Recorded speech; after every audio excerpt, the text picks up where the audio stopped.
Oi, pessoal, vamos lá para mais uma aula de introdução à programação. Aqui nessa aula de hoje a gente continua dentro do tópico de estruturas de dados e a gente vai falar especificamente sobre mapeamento associativo com dicionários.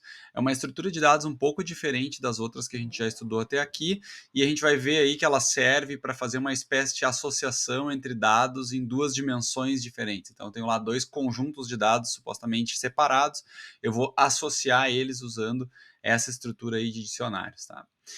Vamos falar sobre isso durante essa aula aí com mais calma. Vamos lá. Bom, primeiro recapitulando aqui, tá? O que é uma estrutura de dados, né? Uma estrutura de dados pode ser definida como uma coleção de dados organizados de uma forma que eles possam ser acessados eficientemente, assim. Então, normalmente a gente tem lá uma variável que a gente define, que é uma estrutura, vai ter um conjunto ou uma coleção de dados associados àquela variável, e a gente tem formas de acesso tanto para criar ou escrever dados, colocar dados dentro da estrutura, quanto para recuperar aqueles dados, né? A gente pode fazer consultas, acessar pelos índices ou procurar por valores específicos dentro da estrutura. A gente já viu alguns desses exemplos aí em aulas passadas.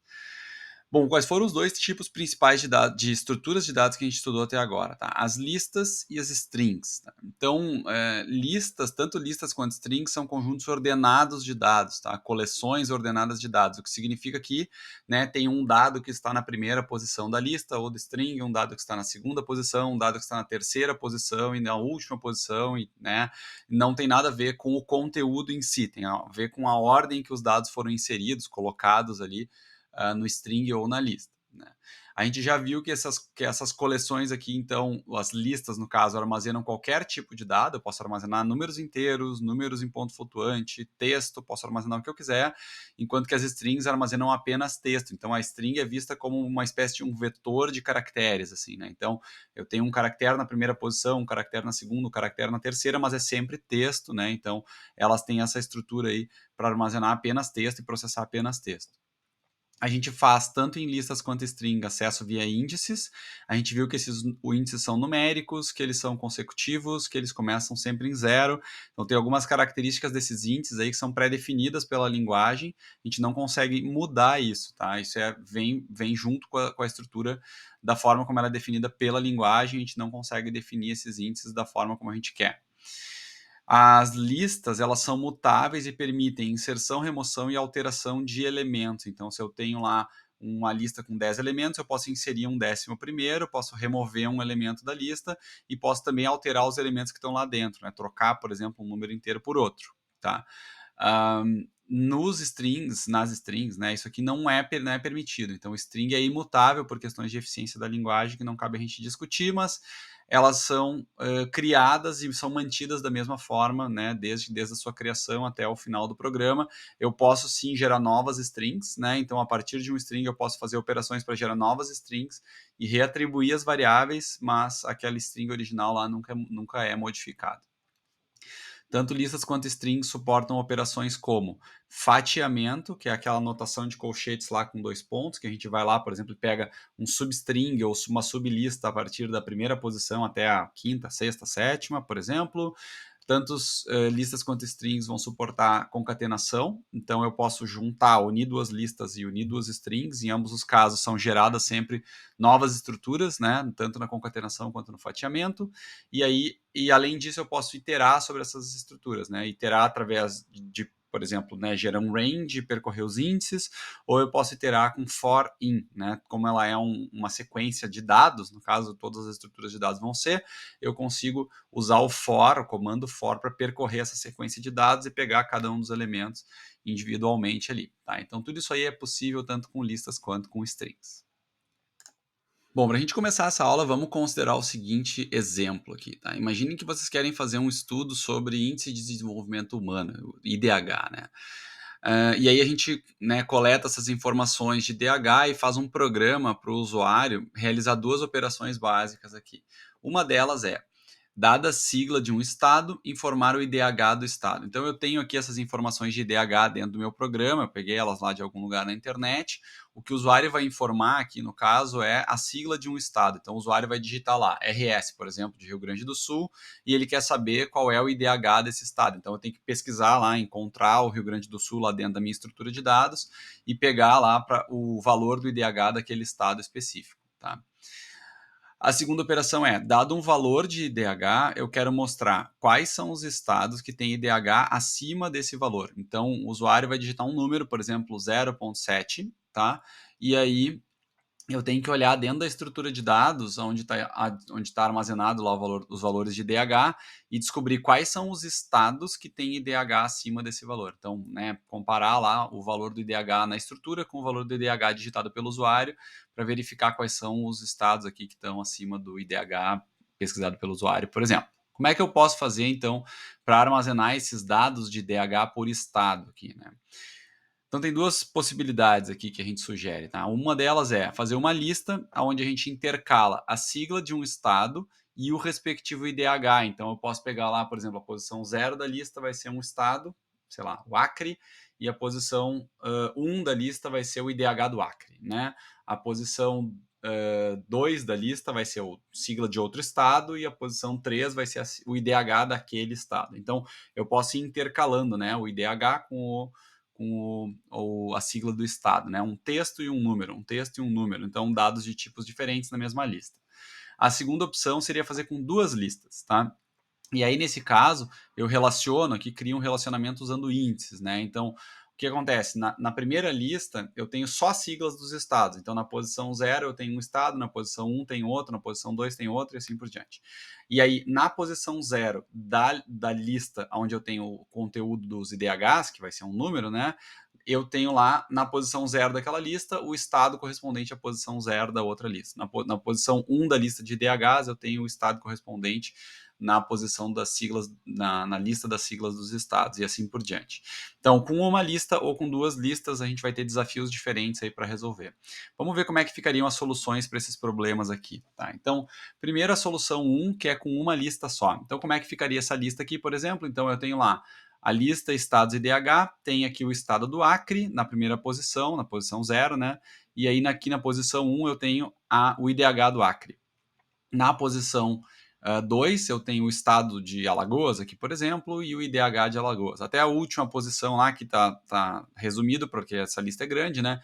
Então aqui está resumido, a última posição tem lá o estado do Tocantins e o IDH do Tocantins. Então eu teria aqui todos os estados, né, nessa lista e todos os IDHs deles, né, dos respectivos IDHs de cada estado na posição subsequente. Então, né, sempre nas posições pares é um sigla de estado, nas posições ímpares eu tenho aqui o IDH do estado correspondente.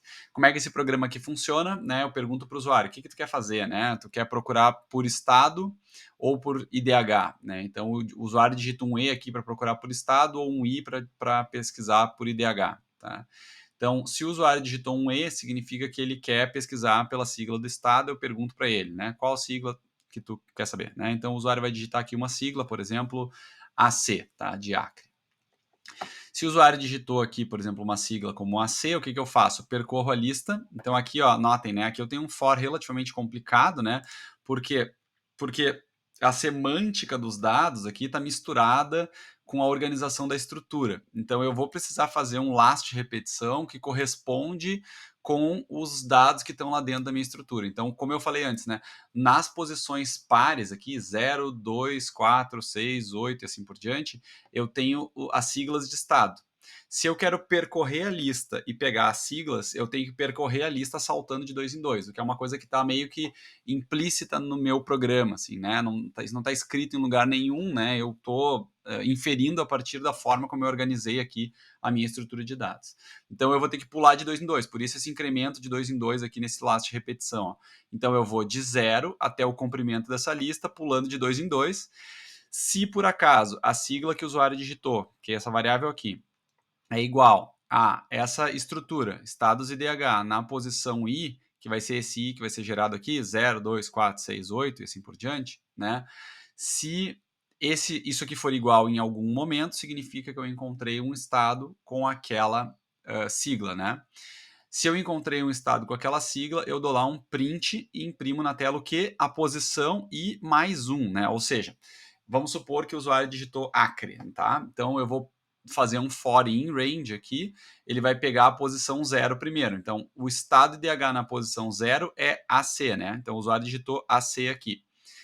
AC é igual a AC? Sim, verdade. Então ele faz um print do quê? Do I mais 1. O I era 0, 0 mais 1 dá 1. Então ele vai pegar esse número aqui, né? 0.719, tá?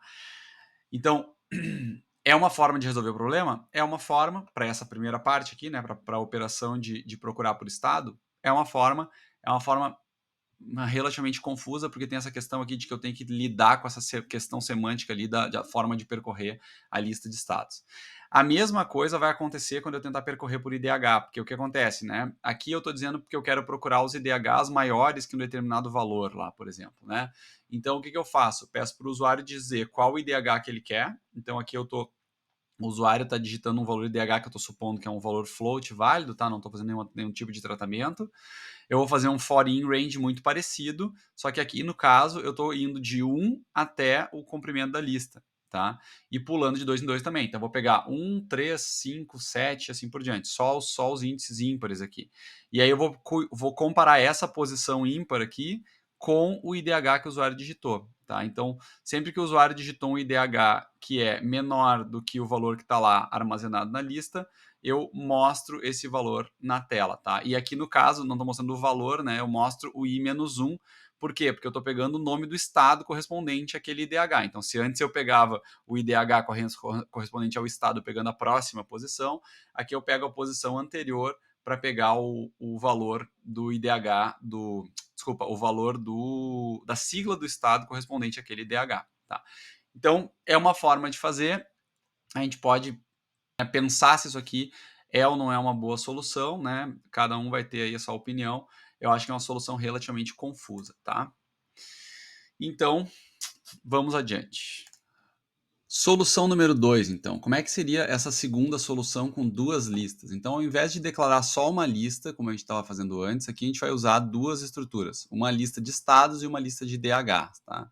A lista de estados tem só dados dos estados, então só siglas de estados, e a lista de IDHs tem só IDHs, só valores aqui numéricos. O que faz a correspondência aqui de um estado com o seu IDH? A correspondência é dada pelo índice. Então, aqui na posição 0 tem o estado do Acre e o IDH do Acre. Né? Na posição 1 tem o estado de Alagoas e o IDH de Alagoas. E assim por diante, tá? Para todos os estados até o último lá, na última posição das duas listas. Tá? Isso aqui simplifica um pouco o problema, me parece, ou organiza um pouco melhor o problema, porque agora está explícito, né, que são dois conjuntos de dados, e os dois conjuntos de dados estão separados, e aí eu coloco aqui, né, crio uma espécie de relação entre eles usando os índices das listas aqui, tá? Então fica um pouquinho mais simples aqui de fazer as operações. O restante do programa continua parecido, ó. Então eu tenho lá a parte que pergunta para o usuário qual operação ele quer fazer, eu tenho a parte do programa que processa a operação E aqui, no caso, que é para procurar por estado. Então, o usuário vai lá e digita a sigla do estado, e aqui eu faço, né, a operação para recuperar o dado que eu estou procurando aqui. Ficou um pouco mais simples e agora eu tenho um pouco menos linhas de código nesse caso, porque eu estou lançando mão dos próprios métodos embutidos às estruturas para fazer as pesquisas aqui para mim, né? Então, eu estou escrevendo aqui, por exemplo, nesse caso, né? Eu estou procurando pelo index, pelo índice do estado com esta sigla que o usuário digitou aqui, assumindo que o usuário digita uma sigla de estado válida, né? Eu teria que validar isso provavelmente se a sigla existe antes de usar essa função index ou tratar isso aqui com try except, porque senão ele vai gerar uma exceção. Mas assumindo que o usuário digita uma sigla válida, né, eu vou lá e simplesmente pesquiso pelo índice dessa sigla nessa lista e uso esse índice. Vamos supor que o usuário digitou lá BA, eu pego o índice desse cara e uso na outra lista, tá? Então, esse índice retornado por essa função eu uso diretamente na outra lista aqui, na lista de DHs, para pegar o valor de DH para aquela posição. Tá? Fica um pouco mais simples fazer dessa forma. Até poderia fazer assim também no exemplo anterior, mas eu teria que igual fazer aquela dinâmica de somar mais um, reduzir um índice, né? Para encontrar o índice e depois somar um ou reduzir um, dependendo do que eu quero fazer, se eu quero recuperar a sigla ou o estado. Tá? Então o código fica um pouco mais limpo aqui nesse caso. Tá? Para a operação aqui de procurar por IDH, de qualquer forma eu tenho que percorrer, tá? O grande valor aqui, o lugar onde fica mais simples, né, nesse caso, é esse for aqui, porque eu não tenho mais aquela questão de ficar percorrendo, pulando de 2 em 2, por exemplo, né? Então eu posso percorrer isso aqui com índices normais, né, com índices que vão de 0 a n, tá? Sem ficar pulando, e aqui eu também não tenho operações aqui para somar mais um, reduzir um, para acessar a posição correta do IDH que eu quero comparar. Tá? Então eu simplesmente comparo lá o IDH que o usuário digitou com o IDH nessa posição, se isso aqui for verdade, né? Ou seja, o usuário digitou um IDH que é menor do que esse cara aqui, eu pego e imprimo na tela o estado naquela posição. Então eu uso aquele I ali, tanto da mesma forma, tanto na lista de IDHs quanto na lista de estados. Essa solução é melhor do que a outra, né? Tipo assim, do ponto de vista de eficiência, não tem muita diferença. Do ponto de vista de legibilidade do código, talvez seja um pouco melhor. Mas assim, ainda assim, é uma boa solução, né? E aí que a gente quer chegar, né? Para esse tipo de problema, usar listas é a melhor solução, né? E aí, o que a gente vai discutir então na aula de hoje é que para situações como essas, aonde eu tenho, por exemplo, dois conjuntos de dados diferentes, tá? Que estão associados por algum motivo, né? Eles estão associados, ou seja, eu tenho aqui um conjunto de dados de DH e um conjunto de dados aqui que são os estados, né? Ou siglas dos estados. São dois conjuntos diferentes, né? Eles estão associados de alguma forma, ou seja, cada IDH corresponde a um estado específico, né? Então, nesses casos, em geral, é melhor utilizar estruturas associativas e não estruturas como listas, por exemplo, que são indexadas. Tá? Então, essas estruturas associativas, como os dicionários, aqui no caso de Python, elas vão ser sempre melhores, né, em geral melhores, para resolver esse tipo de problema aqui que a gente está tentando resolver nesse exemplo. Tá? Vamos falar um pouco sobre os dicionários, aí depois a gente volta para esse exemplo. Tá? O que são dicionários? Então, são essas estruturas associativas, né? Eu declaro dicionários aqui com essa notação. Então, por exemplo, tá? Eu tenho aqui a variável aqui que eu estou chamando de D, né? E essa variável ela tem um valor que é algo entre chaves, aqui, a gente usa essas chaves aqui para denotar que é um dicionário. E aí tem esse formato aqui internamente. Tá? O que é isso aqui? Eu tenho um valor A, que vai ser o que eu vou chamar de chave do dicionário, tá? E dois pontos e um valor, aqui nesse caso alfa, por exemplo, um outro valor que eu vou chamar de valor do dicionário, tá? Então, dicionários são organizados, né? São coleções de dados organizados nesse padrão aí de chave e valor. A chave é o que vem antes dos dois pontos e o valor é o que vem depois dos dois pontos, tá? Mais ou menos tentando fazer uma analogia, tá? Na lista, o valor é o conteúdo da lista, né? O dado lá, o número inteiro, por exemplo, que eu coloquei dentro da lista. E a chave é o índice. Então, se a gente fosse fazer uma analogia, seria como se isso aqui fosse o índice e isso aqui fosse o valor, né? O dado armazenado dentro da lista. Só que a diferença aqui é que eu que defino esse índice. Né? Esse índice não é numérico, ele não é obrigatoriamente, ele não começa obrigatoriamente em zero. Eu é que digo qual é o índice que eu quero fazer. Então, né, na relação com as listas, o dicionário tem um pouco mais de flexibilidade, digamos assim, porque eu consigo definir tanto o conteúdo, digamos assim, quanto a chave, né, o índice lá que eu vou usar para indexar aquela estrutura, tá? A gente vai ver mais detalhadamente aqui como é que isso aqui funciona daqui a pouco, tá? Então, se eu usar, por exemplo, a função lá type, ele vai me dizer que isso aqui é do tipo dict, né? Que é o termo curto aí para referenciar o dicionário em Python, tá? Então vamos lá para uma definição um pouco mais formal, como eu já mencionei brevemente, né? Um dicionário é uma coleção não ordenada de dados. Então aqui, né, vem o termo. Lembram que as listas são ordenadas, né? O dicionário é um exemplo de coleção, estrutura de dados que não é ordenada, não existe relação de ordem direta entre os elementos. A gente vai falar mais detalhadamente sobre isso. E essa estrutura, né, tem dados associados aos pares na forma de chave-valor, ou seja, é uma estrutura que armazena não só valores, né, então não armazena só, por exemplo, um conjunto de números inteiros. O que ela armazena é um conjunto de pares. Esses pares, eles são estruturados na forma de chave e valor. Então eu defino lá, por exemplo, se a gente estivesse fazendo uma analogia com as listas, né, eu defino um índice e um valor, ao invés de definir só o valor, e aí deixar a lista, por exemplo, definir o índice. Né? Nesse caso, o que a gente chama de índice é a chave. Tá? Em outras linguagens de programação, esse conceito aqui às vezes aparece como hash ou hash map, se vocês têm alguma familiaridade com algumas outras linguagens aí, o dicionário em Python é similar aos hashes e aos hash maps aí de outras linguagens. Tá? Vamos lá. Não existe uma relação de ordem. O que significa isso, né? Diferentemente do que a gente falava lá em listas, né, onde eu dizia assim, tem um elemento na primeira posição da lista, um elemento na segunda posição da lista. Quando eu removo um elemento, por exemplo, eu tenho que dizer em qual posição aquele elemento está. No dicionário isso é diferente, né? No dicionário não existe relação de ordem explicitamente, tá? Até assim, isso mudou recentemente, mas até a versão 3.6 do Python, o dicionário nem preservava a ordem original. Eu ia inserindo elementos lá no dicionário, e aí quando eu ia percorrer, por exemplo, para mostrar os elementos, eles poderiam aparecer numa ordem diferente da ordem de inserção, tá? Isso até mudou a partir da versão 3.6 do Python, eles preservam a ordem de inserção, tá? Como a ordem padrão, mas eu não consigo, por exemplo, reordenar os elementos de um dicionário. Tá? Eu não consigo pegar lá e dizer assim, tá, agora eu quero colocar esse elemento aqui na primeira posição do dicionário, sendo que eu inseri ele depois do elemento anterior. Não dá para fazer isso, tá? O dicionário não permite ordenação dos elementos, tá?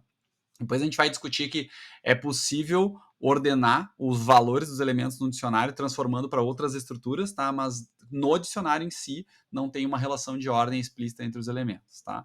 E eles armazenam dados em duas dimensões, como a gente já mencionou antes, né? A dimensão das chaves e a dimensão dos valores. A diferença para a dimensão das chaves e a dimensão dos valores é que a dimensão das chaves tem uma restrição, tá?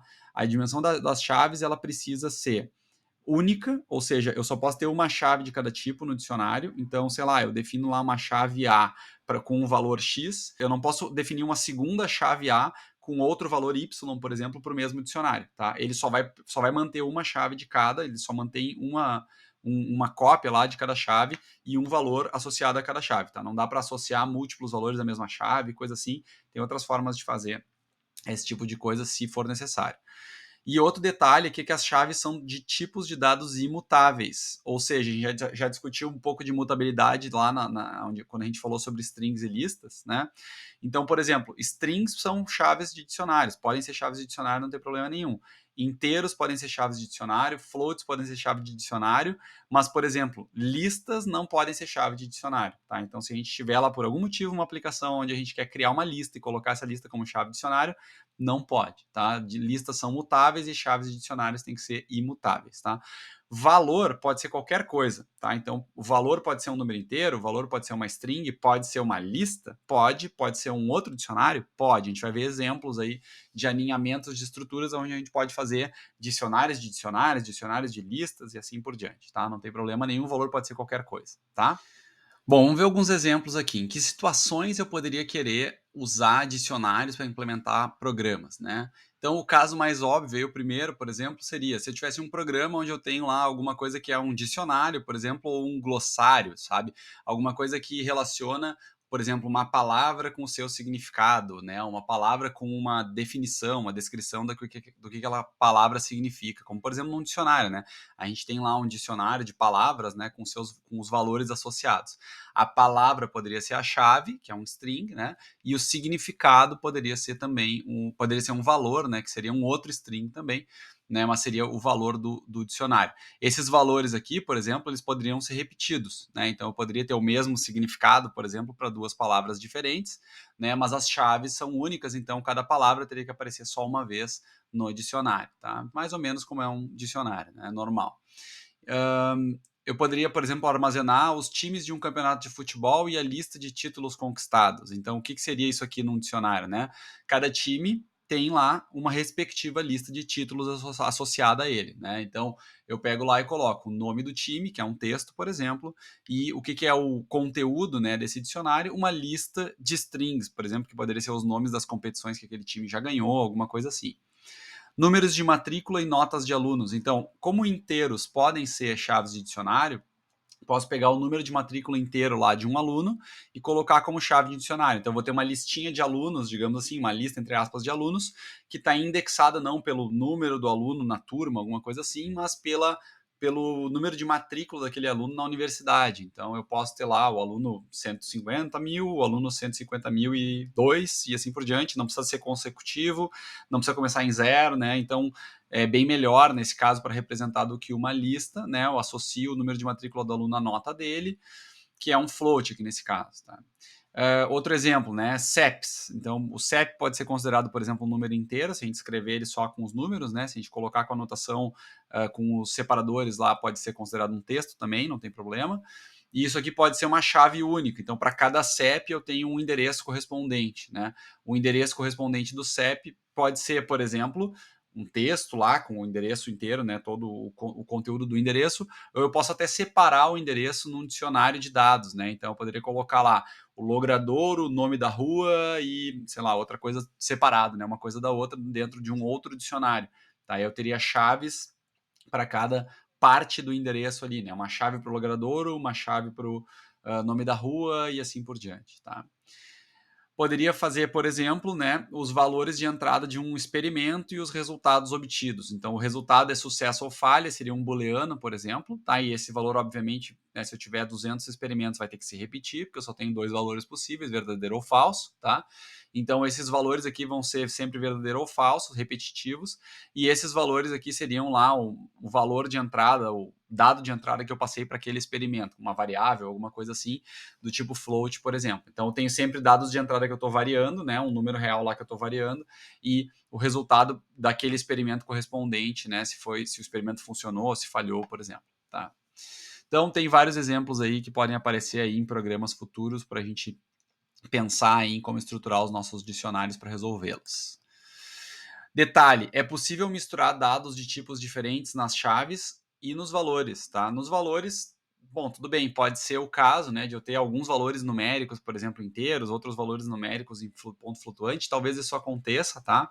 Não é a coisa mais comum do mundo, mas é menos comum ainda nas chaves. Eu posso ter algumas chaves de dicionário inteiro e algumas chaves de dicionário como string, tá? Isso pode acontecer em alguma situação muito especial, tá? Mas geralmente é uma coisa que a gente evita, não é muito comum, não acontece com muita frequência, até porque depois, na hora que eu vou recuperar essas chaves, vou ter que saber de que tipo ela é, né? Então, se eu tiver que recuperar uma chave que tem conteúdo texto ou uma chave que tem conteúdo numérico, talvez isso vai gerar alguma confusão, tá?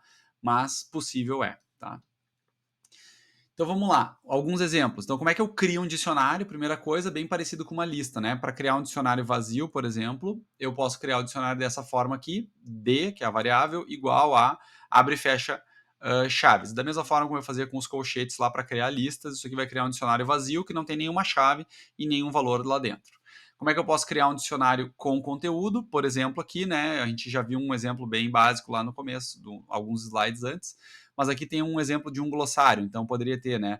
O que é um algoritmo, né? Isso aqui é uma chave, que é a palavra que eu estou definindo, dois pontos, e aqui tem a definição do valor. Então, né, uma maneira lá de falar um passo a passo, vírgula, né? Vírgula significa começa um próximo elemento. O que é o próximo elemento? Um par chave-valor, tá? Então eu tenho aqui uma chave e um valor, vírgula, um par chave-valor e assim por diante, tá? Então depois de cada vírgula vem um par de chave-valor, até lá no final termina com uma chave, tá? Uma chave, esse caractere chave aqui, né? Como é que eu poderia criar um dicionário para armazenar matrículas e notas de alunos, por exemplo? Então, assim, eu boto lá o número de matrícula. Detalhe aqui, tá? Eu não posso usar os zeros, tá? Então, se, por exemplo, lá na matrícula da URGS, por exemplo, né, tem 001756, alguma coisa assim, seria uma matrícula válida, né? Se aqui eu estou usando um número inteiro, né? O número inteiro não pode ser precedido de zeros em Python, tá? Então, eu posso colocar aqui qualquer número inteiro, ele não precisa começar com zero, né? Ele pode começar com qualquer valor. Pode ser, eles podem ter saltos, né, de qualquer ordem. Eu não preciso ter esses elementos em ordem aqui. Por exemplo, aqui no final eu tenho 1822, que é menor do que 2132. Então não tem nenhuma restrição. Posso usar qualquer número inteiro aqui como chave. Só não posso, claro, repetir as chaves. Então eu vou ter só uma chave 1756, só uma chave 20294, que nesse caso não tem problema, porque cada aluno só tem um número de matrícula. E aí eu coloco lá chave valor, chave valor, chave valor e assim por diante, tá? Não tem problema nenhum. Esses números podem ser quaisquer números inteiros, não precisam ser sequenciais, etc e tal. Bom, Tá. como é que eu faço para acessar os valores de um dicionário, então? Aqui eu vou usar uma notação muito parecida com a notação de listas. Então, imagina lá, por exemplo, que eu quero saber qual é a definição associada à palavra bug no nosso dicionário lá do glossário, tá? Então, como é que eu acesso a palavra específica que está definida lá como chave para pegar o valor associado a ela? Eu vou lá e digo, né, glossário, a variável glossário, que é a variável que foi definida, entre colchetes aqui eu coloco bug, que é o texto da chave que eu estou procurando, e esse valor aqui vai retornar para mim o valor correspondente àquela chave, né? O valor vai ser retornado aqui embaixo, tá? Quando eu fizer esse acesso. Posso usar a mesma coisa, por exemplo, em expressões aritméticas. Então, se eu vou lá e digo o seguinte, eu quero pegar aqui da turma X lá, né? A turma que eu tenho armazenado no meu dicionário, o aluno 1756, né? A matrícula 1756, mais a matrícula 2132, mais a matrícula 2094 e dividir por 3 para ver qual é a média desses 3 alunos aqui, por exemplo, tá? Posso usar em expressões aritméticas sem problema nenhum. Isso aqui vai retornar 3 números, né? E esses 3 números vão ser somados, depois dividido por 3, tá tudo certo. Qual é o detalhe que eu tenho que cuidar, tá? Detalhe é que acesso a chaves indefinidas vai gerar erros, tá? E olha esse exemplo aqui, por exemplo, tá? O tipo de dado é relevante no acesso à chave. Então, aqui nesse caso, eu estou tentando acessar o dicionário turma na posição 1756, entre aspas. O que significa isso aqui? Isso aqui é o texto 1756, tá? São os caracteres 1756. É diferente do número inteiro 1756. São duas coisas diferentes. Então, quando eu vou acessar a chave, além de saber o valor, claro, eu tenho que saber de que tipo a chave é. Por isso que é confuso definir dicionários com tipos diferentes nas chaves, né? Então, se eu definir as chaves do dicionário como inteiro, eu tenho que acessar como inteiro, assim, 1756 inteiro. Se eu definir como texto, eu tenho que acessar como texto. Se eu tentar acessar uma chave indefinida ou de um tipo diferente do tipo original definido, isso aqui vai gerar um erro do tipo type error, tá? Eu posso até tratar desse erro, é uma exceção, né? Então, eu posso tratar desse erro sem problema. Por exemplo, se eu pedir para o usuário informar a chave do dicionário que ele quer acessar, alguma coisa assim, eu trato lá com try except, não tem problema nenhum, tá? Mas tem que cuidar para não fazer acesso indevido a chaves de dicionário, porque isso gera problemas no programa, tá? Bom, vamos adiante. Posso também modificar os valores de um dicionário? Posso. Então, significa que um dicionário é uma estrutura de dados mutável, certo? Assim como as listas, os dicionários também são mutáveis. Eu posso adicionar, remover chaves e também modificar os valores definidos para as chaves. Para modificar o valor definido por uma chave, eu posso simplesmente chegar lá e dizer assim, olha, eu quero glossário na posição exceção aqui e colocar um valor, né, uma atribuição e dizer, eu quero agora para essa chave esse valor, tá? Ele vai simplesmente fazer uma atribuição e criar essa palavra aqui, se ela não existir. Se ela já existir, ele vai modificar, tá? Então aqui tem um exemplo com as notas dos alunos. Então eu tenho aqui a turma na posição 1756 tem esse valor aqui, né, 10,95. Eu vou lá e digo, turma na posição 1756 igual a 10. O que isso aqui faz? Ele vai lá e diz assim, olha, já existe uma chave 1756, então eu vou trocar esse valor. Ele não vou duplicar a chave nem nada e nem gerar nenhum tipo de erro, ele vai simplesmente sobrescrever o valor original que tinha lá. Se eu tentar de novo acessar a turma na posição 1756, vai retornar um novo valor que é 10, tá? Então, nesse ponto da execução do programa, o valor era esse, nesse ponto da execução do programa, o valor era esse. É mais ou menos como fazer uma reatribuição de valor para variável, tá? Então eu vou lá e defino a variável A com valor 10, depois eu vou lá e defino a variável A com valor 15, a variável A perde o valor antigo e recebe o valor novo, tá tudo certo, não tem problema nenhum. Com dicionários funciona da mesma forma. Posso remover valores de dicionários? Posso. Como é que eu removo os valores? Eu tenho que remover os pares. Assim como eu insiro pares, eu removo pares, tá? Então, eu posso remover aqui, nesse caso aqui, né, usar a palavra del. Então, a palavra del é uma primitiva da linguagem que é usada para remover qualquer tipo de variável. Ela não tinha aparecido ainda antes, mas a gente tem uma variável x lá, eu quero remover aquela variável no meu programa, posso remover, não tem problema nenhum. Dou um del, o nome da variável, ele apaga a variável, tá? Isso pode ser feito em programas em Python. E especialmente para dicionários, eu posso apagar chaves. Então, eu posso chegar lá e dizer assim, eu quero ir lá no dicionário glossário e apagar a chave bug. O que vai acontecer?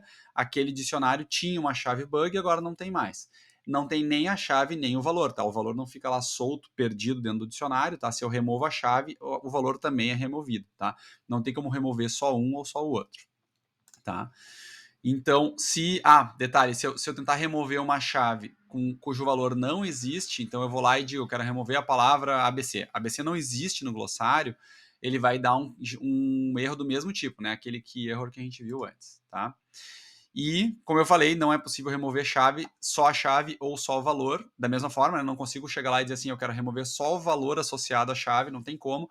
Se eu quiser, por exemplo, eu posso atribuir um valor inválido, alguma coisa assim, se eu precisar por algum motivo manter a chave, mas não tem como remover só o valor, tá? Não posso dar um del só no valor, nem um del só na chave, ele vai sempre remover o par, tá? Não tem como remover só um ou só o outro. O dicionário também tem uma operação pop e funciona parecido com o pop da lista, tá? Eu só não consigo dar um pop vazio porque o dicionário não tem o conceito de última chave, tá? Então eu tenho que dar um pop e dizer, eu quero pop e a posição tal, ele vai remover a posição e retornar, tá? Então dá para remover de dicionários tanto com pop, como a gente fazia com listas, quanto com del, como a gente viu agora.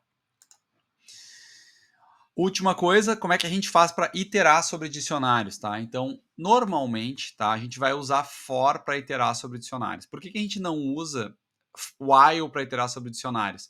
Porque não tem como, com while, eu gerar as chaves do dicionário. Diferentemente das listas, que a gente sabe que os índices das listas começam em 0 e vão até n, lá, um determinado comprimento da lista, né? No dicionário não existe esse conceito. Então eu não consigo fazer um for i e somando mais um para gerar as chaves do dicionário, exceto para o caso onde as chaves do dicionário são números inteiros consecutivos, que aí no caso geralmente eu uso uma lista para fazer isso, né? Então eu não tenho como gerar as chaves do dicionário a não ser percorrendo com for. Então aqui nesse caso dos dicionários é meio inevitável, eu tenho que usar for para percorrer as chaves do dicionário. Tá? Como é que funciona esse last repetição aqui? Eu faço o seguinte, eu vou lá e digo for uma chave qualquer, que eu estou usando a variável k aqui, in glossário, que é o nome do meu dicionário. E aí aqui dentro do for, tá, eu posso acessar tanto chave quanto valor. Tá? Então, diferentemente das listas, aonde ao percorrer a lista, o valor da variável aqui, esse valor dessa variável que é atribuído, é correspondente ao valor do elemento armazenado na lista e não ao índice, né? No dicionário, aqui a gente assume, né, o K, aqui nesse caso, essa variável, ela vai assumir as chaves do dicionário, como se fossem os índices das listas, tá? Então, a chave do dicionário é atribuída para essa variável aqui, ao invés do conteúdo, do valor do dicionário, tá? E aí, tudo bem. A gente tendo a chave do dicionário aqui, que é esse K, a gente acessa lá glossário na posição K e pega o valor. Não tem problema nenhum, né? Dá para fazer isso aqui de uma forma bastante simples. O que isso aqui vai gerar é algo como isso, tá? Eu pego lá e imprimo lá o K, que é o nome da chave aqui, por exemplo, algoritmo, e o tracinho, que é esse tracinho que está aqui, né? Essa flechinha. E depois eu coloco o glossário na posição K, que é esse conteúdo aqui. Tá? E faço isso repetidamente para cada chave do dicionário. Ele vai percorrer todas as chaves do dicionário, retornando uma por uma dentro do last repetição. Certo? Bom, vamos retomar o nosso enunciado aqui. O que a gente estava tentando fazer lá no começo da aula, né? Um programa para armazenar os dados de IDH associados aos respectivos estados. Então, um IDH, né, um número de IDH para cada estado. Bom, ali as siglas dos estados, né, são strings, né, são textos ali com 2 caracteres, tá?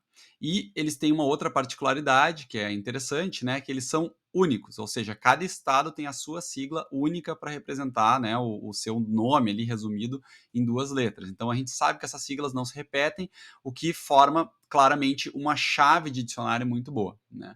Os valores de DH são números em ponto flutuante, eles podem repetir ou podem não repetir, tá? Vão ser valores ali que vão estar associados a essas siglas. Então, eu vou criar um dicionário aqui para resolver esse problema e esse dicionário vai ter essa estrutura. As chaves vão ser as siglas dos estados e os valores associados vão ser os valores de DH para cada estado, tá? Então, eu vou definir esse dicionário de antemão, tá? Vou criar esse dicionário já com os dados de DH lá prontos e o usuário vai ter que fazer lá aí, então só as operações, né? Ele vai realizar as operações ali para manipular aqueles dados que já vêm junto com o programa, tá? Como é que a gente poderia fazer essa implementação? Então tá aqui meu dicionário, eu estou chamando o meu dicionário de estados IDH, eu defino ele aqui com os colchetes no começo do programa, com as chaves no começo do programa. A chave do dicionário, né, no caso, é um string aqui com 2 caracteres, 2 pontos e o valor associado. Chave, valor até o final. Tá? Então eu defino todas as chaves para todos os estados e os valores associados para todos os estados numa estrutura só. Como é que eu faço aqui as operações? Então, agora as coisas vão ficar um pouco mais simples, na verdade, bem mais simples, né? Então, de novo, assumindo que o usuário digita uma sigla válida, o que eu faço nesse caso aqui?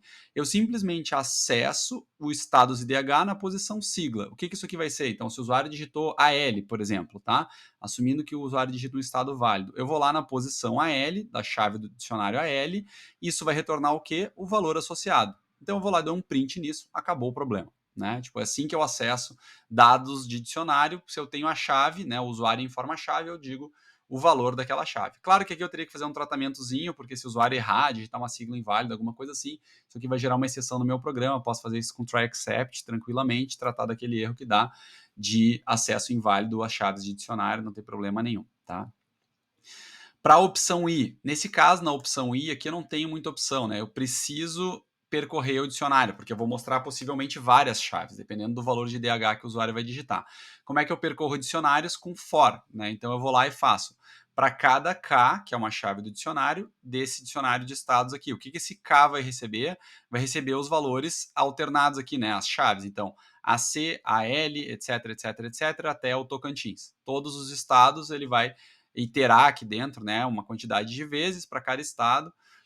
Se o IDH, que é esse valor que o usuário digitou, é menor do que estados IDH na posição da chave, ou seja, para esse estado aqui, esse valor aqui é menor ou maior que esse? Bom, se for maior, né, se o status IDH é maior que o IDH digitado pelo usuário, então print K. O que é K? É a própria chave do dicionário. Tá? Então, fica melhor esse programa?